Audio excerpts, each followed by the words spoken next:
E como funcionam as ordens do amor dentro das empresas?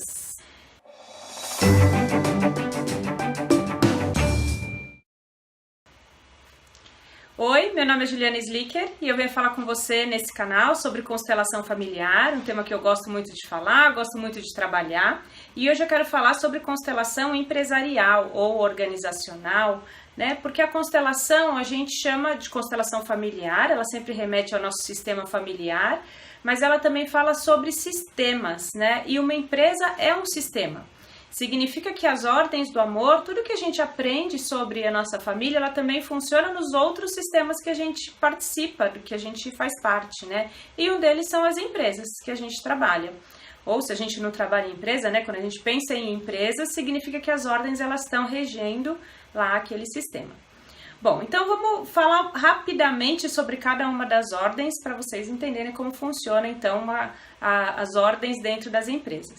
Quando a gente fala, por exemplo, da ordem da hierarquia, significa que dentro de uma empresa, quem veio antes sabe mais do que quem veio depois, que é um pouco diferente da hierarquia quando a gente fala de cargos, né? Então, o presidente, o diretor, o gerente, o supervisor, o analista, né? Se um diretor ele foi contratado depois de um analista, eventualmente, que já estava lá, ele é mais novo, né? Ele é menor dentro das ordens do amor, logicamente, dentro das ordens sistêmicas, ele é menor do que quem já estava lá antes, por exemplo, esse analista. Então, significa que, para que tudo funcione, né, dentro do fluxo de energia possível, ou melhor possível, esse diretor ele tem que dar lugar a quem veio antes, que é maior do que ele. Então, ele tem que ouvir, ele tem que entender, ele tem que saber que aquela pessoa sabe mais daquela empresa, daquela cultura, daqueles costumes, né, daquela empresa, do que ele que veio depois. Ele é menor nesse sentido. E em alguns casos a gente vê que quem vem depois já chegando, né, e acaba às vezes até mudando o time. Por quê? Porque acaba não conseguindo se adaptar àquela cultura, né, que já estava antes e quer impor a sua própria. Então, para que o fluxo seja maior e seja o mais abundante possível, a gente tem que respeitar a ordem da hierarquia também nesse sentido. A outra ordem do direito de pertencer significa que todos têm o direito de pertencer, né? Então, todo mundo que passou por aquela empresa tem o direito de pertencer, todos têm um lugar de honra. Ah, isso significa então que eu nunca posso desligar ninguém na empresa, mesmo com baixa performance e tal? Não. Na verdade, a gente tem que tratar todos com respeito. Então, as pessoas que estão fazendo um bom trabalho, que têm um lugar na empresa, ela tem o direito de pertencer e assim continuar naquela empresa.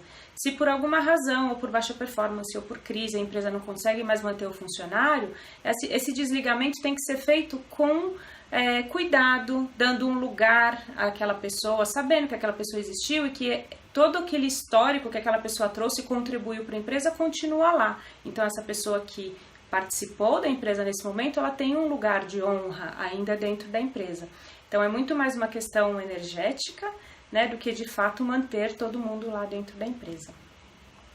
A outra ordem, que é a ordem do equilíbrio de troca, que é o que a gente mais vê, né? As empresas, elas remuneram os funcionários pelos serviços prestados, né? Então, o funcionário presta o serviço, ele dedica as horas de trabalho dele e aí, em contrapartida, ele recebe, então, um salário por isso. Depois recebe, eventualmente, bônus ou dividendos, depende da relação, né? Se é uma relação CLT, se é uma relação de sociedade, enfim. Então, ela recebe nessa troca.